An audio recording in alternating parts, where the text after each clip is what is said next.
長年にわたって未知へのロマンとあまたの伝説を餌に多くの人々を飲み込んできた世界唯一最後の深淵、その名をアビスという。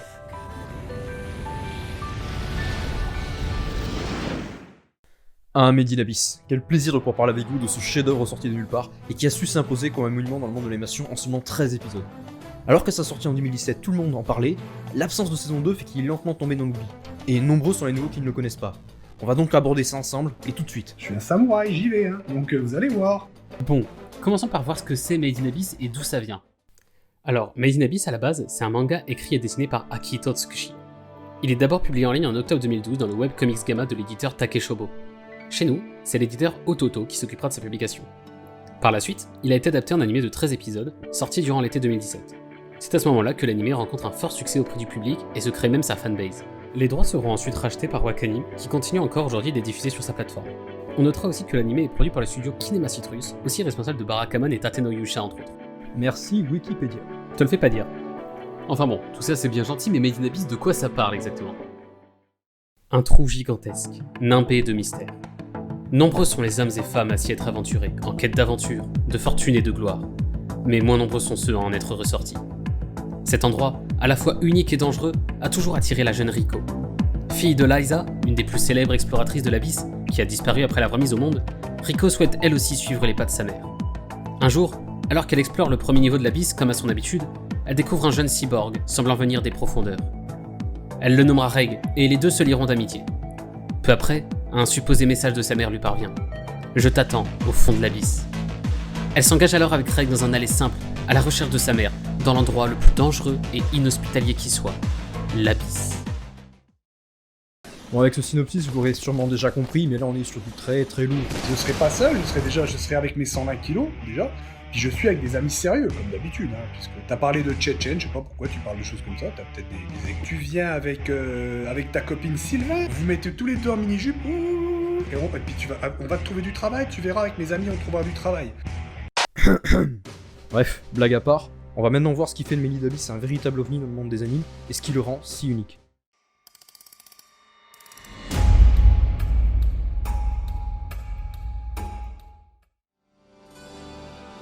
Ah, Made in Abyss, c'est avant tout une ode à l'aventure, et l'aventure avec un grand A. Quand on a commencé les premiers épisodes avec Nico, c'est vraiment le sentiment qu'on a eu. Alors évidemment, le choix du genre fantastique aide beaucoup à créer ce désir d'aventure, puisqu'il permet d'introduire des éléments dont le spectateur n'a pas connaissance, ou du moins pas au début. Ici c'est autour de l'Abysse que le mystère se concentre. De quoi s'agit-il? Quelle créature l'habite? D'où viennent ces reliques et technologies anciennes? Bien sûr, les personnages se posent les mêmes questions, et l'anime y répondra petit à petit. Cela peut sembler évident, mais un peu comme dans un jeu vidéo, plus vous descendez et plus vous allez rencontrer des créatures fascinantes et dangereuses, et plus les reliques que vous trouverez seront puissantes et uniques. Le fond de l'Abysse semble aussi regorger de réponses pour nos deux héros, qu'il s'agisse de retrouver sa mère pour Riko, ou de découvrir ses origines pour Reg. Cette quête en devient un parcours initiatique pour eux. En bref, tout dans cet univers vous fait vous poser des questions et vous donne envie d'en savoir plus, d'en découvrir toujours davantage.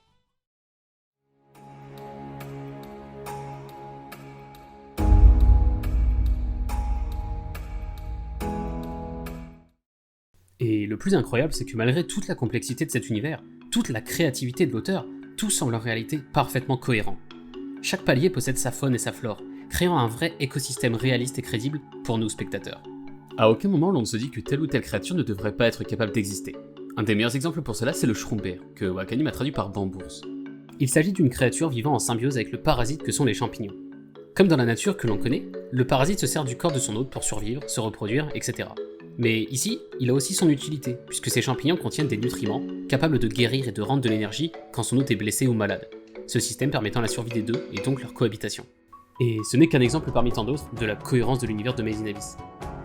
D'ailleurs, en ce qui concerne la nature, c'est vrai, vous allez avoir des créatures plutôt mignonnes, comme celle-là.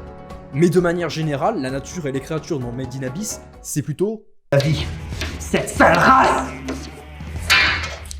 Ça fait 4 heures.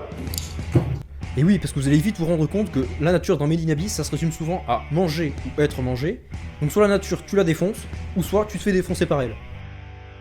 L'Abysse regorge en effet de monstres plus terrifiants les uns que les autres.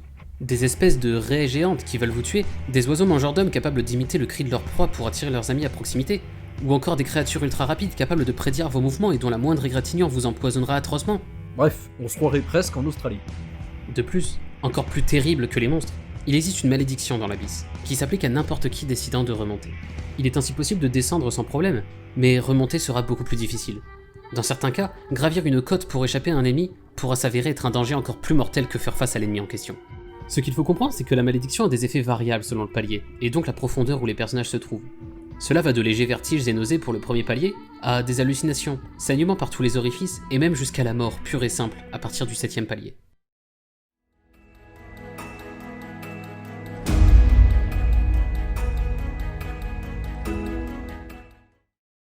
Alors si un jour vous hésitez à regarder Made in Abyss parce que vous pensez suivre 2 enfants dans un monde rempli de moés, je peux dire que vous allez être surpris du voyage. Et pour ça, on va aborder le cas Ozen. Mais tout d'abord, revenons à Rico et Reg. Alors d'abord, Rico, bien qu'elle soit la fille de Lisa, reste une simple enfant. Alors j'admets qu'elle est quand même sacrément débrouillarde pour son âge, notamment pour le côté survie et connaissance de l'abysse. Mais elle reste limitée par ses capacités en tant qu'enfant. Je veux dire, elle n'est pas particulièrement forte, elle n'a pas de pouvoir, et surtout elle n'a pas d'armes.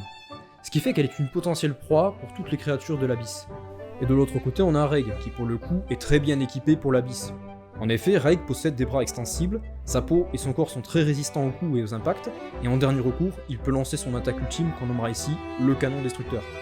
Néanmoins, il ne peut pas spammer, car chaque utilisation a pour effet de le plonger rapidement dans un état de sommeil, ce qui laisserait donc Rico sans défense durant son absence. Donc tout ceci nous ramène au cas Ozen. その中でも無双の怪力を持つのが不動教動かざるオーゼンだ。 Alors Ozen, c'est un personnage féminin très puissant que nos héros vont rapidement rencontrer au 2ème palier. Bien que cela ne se voit pas, elle est assez âgée puisqu'elle était le maître de Lisa étant enfant. Ce qu'il faut bien comprendre, c'est que dans l'univers de Made in Abyss, Ozen est considéré comme une légende. Outre son rang de sifflet blanc qui lui octroie déjà une aura exceptionnelle, c'est aussi un des personnages qui est descendu le plus profondément dans l'abysse. Et dans le cas Ozen, on pourrait presque parler de solotage. Donc Ozen, quelque part, représente un certain niveau de puissance qu'on pourrait retrouver soit chez d'autres sifflets blancs, soit dans l'abysse. Donc quand nos 2 protagonistes, qui sont Rico et Reg, arrivent pour annoncer à Ozen qu'ils veulent descendre au plus profond de l'abysse, on a la naïveté qui se heurte à la réalité. Ozen va donc faire comprendre assez durement à nos protagonistes que si elle avait décidé de s'opposer à eux à ce moment-là de la rencontre, il n'aurait eu aucune chance de survie.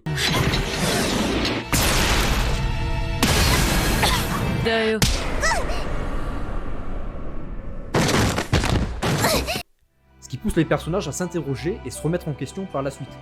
Enfin, elle teste les motivations de Rico et Reg afin de voir s'ils sont réellement prêts et décidés à se diriger vers le fond de l'abysse. Et à travers le cas Ozen, et aussi un training arc d'un épisode, l'auteur va réussir à réendurcir nos protagonistes face au danger et à la dure réalité qui les attend. Alors je pense que beaucoup de personnes, lors de leur premier visionnage, ont vu à tort en Ozen un personnage cruel dans ses propos, méchant, ne cherchant qu'à remettre en doute nos héros. Mais au contraire, avec le recul, et comme elle le dit, 本気さ本気でやらなきゃ伝わらないだろ on se rend compte que c'est peut-être le personnage qui en a fait le plus pour nos héros.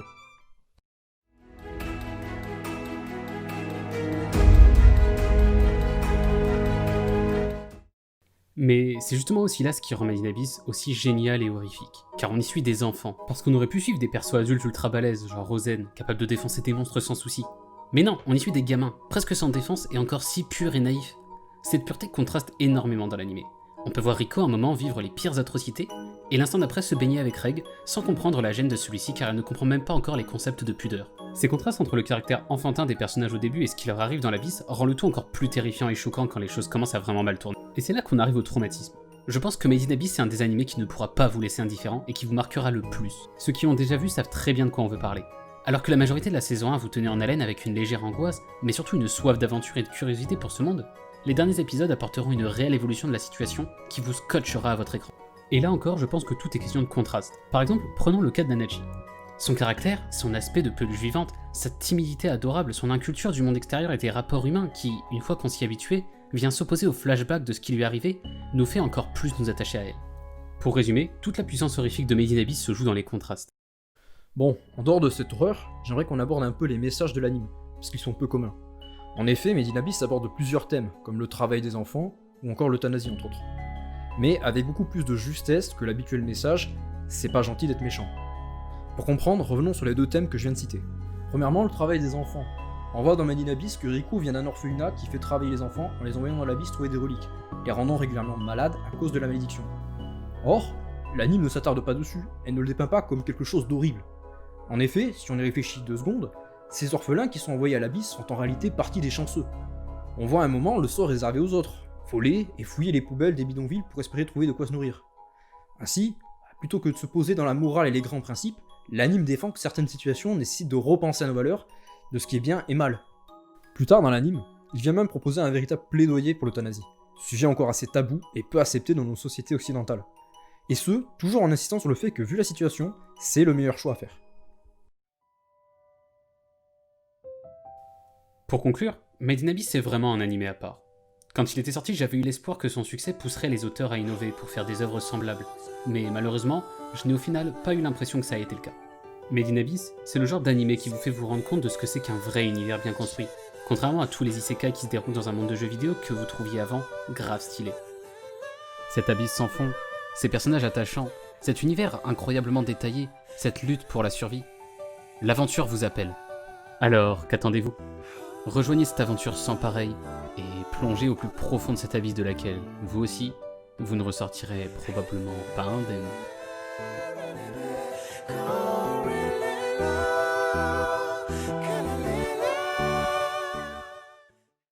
Salut à tous et merci d'avoir regardé la vidéo jusque-là. De manière assez cocasse, alors que regardait le dernier épisode pour préparer cette vidéo, Wakanim a annoncé la sortie du film qui vient directement adapter la suite de l'anime pour le 25 septembre. On fera donc probablement une nouvelle vidéo sur le sujet à ce moment-là. D'ici là, allez voir l'anime et n'hésitez pas à revenir nous donner votre avis dans l'espace commentaire ou bien sur Twitter, @NicoYTB. Vous pouvez aussi nous proposer des sujets qui vous intéresseraient pour les futures vidéos et on y réfléchira.